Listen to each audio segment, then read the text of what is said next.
ये क्या बहू, तुम बिना घूंघट किए बाहर से चली आ रही हो, मोहल्ले वाले देखेंगे तो क्या सोचेंगे? हमारी इज्जत का जरा भी ख्याल नहीं है तुम्हें। हमारे खानदान में बहुएं बिना घूंघट बाहर नहीं निकलती, कितनी बार समझाया है तुम्हें, पर तुमने तो सास की बात न मानने की कसम खा रखी है। तुम्हारी माँ ने तुम्हें सिखाया नहीं कि ससुराल में कैसे रहना है। निकिता के घर में आते ही सास शोभना जी ने हमेशा की तरह तानों की बौछार करनी शुरू कर दी। निकिता की शादी 6 महीने पहले ही हर्ष से हुई है। उसकी ससुराल में सास ससुर, एक छोटी ननद पूर्वी और उसके पति हर्ष ही थे। छोटा परिवार था। ससुराल में निकिता के लिए बहू वाले सारे नियम लागू थे। सास तेज स्वभाव महिला थी। घर में उन्हीं का शासन चलता था। घर के सारे कामों की जिम्मेदारी निकिता को सौंपकर उन्होंने घर के काम से मुक्ति पा ली थी। निकिता ससुराल के माहौल में रचने बसने की पूरी कोशिश करती थी।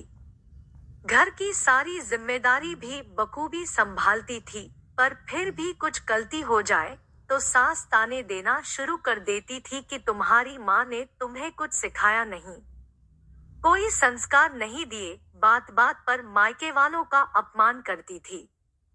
निकिता अपने संस्कारों की वजह से चुप रहती थी और कोशिश करती थी कि उन्हें शिकायत का कोई मौका न दे, ताकि उसकी माँ के संस्कारों पर शोभना जी ताने ना मार सके।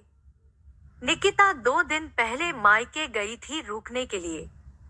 आज जब हर्ष उसे लेने गया था तो पता चला कि निकिता अपनी मौसी के यहाँ गई थी, जो थोड़ी ही दूरी पर रहती थी। हर्ष वहीं पर रुककर उसका इंतजार कर रहा था कि तभी शोभना जी का फोन आ गया। हर्ष उन्हें बताता है कि निकिता अपनी मौसी के यहाँ गई है।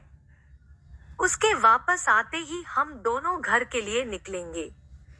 ये सुनकर शोभना जी का गुस्सा 7वें आसमान पर पहुंच गया कि बिना उनकी इजाजत के वह किसी रिश्तेदार के यहाँ कैसे चली गई। फोन पर हर्ष से न जाने क्या बात हुई। हर्ष निकिता को लेने उसकी मौसी के घर पहुंच गया। वो बहुत गुस्से में था। वहां जाकर वो निकिता को भला बुरा कहने लगा और बिना बताए मौसी के यहाँ आने के लिए डांटने लगा और तुरंत ही वहां से चलने को कहा। वहां उसको अचानक इस तरह आया देखकर सभी आश्चर्यचकित थे। सबने उसे समझाने की कोशिश की तो उनको भी अपशब्द कहने लगा। बेचारी निकिता के शर्म और अपमान के कारण आंसू नहीं रुक रहे थे। हर्ष उसे लेकर सीधे अपने घर आ गया था। हर्ष के व्यवहार से दुखी निकिता रोते हुए कब घर आ गई थी उसे पता ही नहीं चल पाया था। उस पर घर में कदम रखते ही शोभना जी ने उसे फटकारना शुरू कर दिया। तुम बिना घूंघट चली आ रही हो, एक तो बिना बताए अपने रिश्तेदार के यहाँ चली गई। यही सिखाया है तुम्हारी माँ ने तुम्हें। निकिता, जो हर्ष के बर्ताव से पहले ही बहुत क्षुब्ध थी, आते ही सास के ताने सुनकर उसका सब्र का बांध टूट गया। वह बड़ी विनम्रता के साथ बोली, मम्मी जी, मेरी माँ ने मुझे बहुत कुछ सिखाया है और ससुराल में कैसे रहना है आप सिखा ही रही हैं, पर मुझे लगता है कि कुछ संस्कार आपको अपने बेटे को भी देने चाहिए थे कि दामाद होकर ससुराल में किसी के यहाँ बिन बुलाए ना पहुँच जाए। और किसी का अपमान करने का अधिकार तो उन्हें बिल्कुल भी नहीं है, क्योंकि संस्कारों की जरूरत सिर्फ बहू को ही नहीं होती है।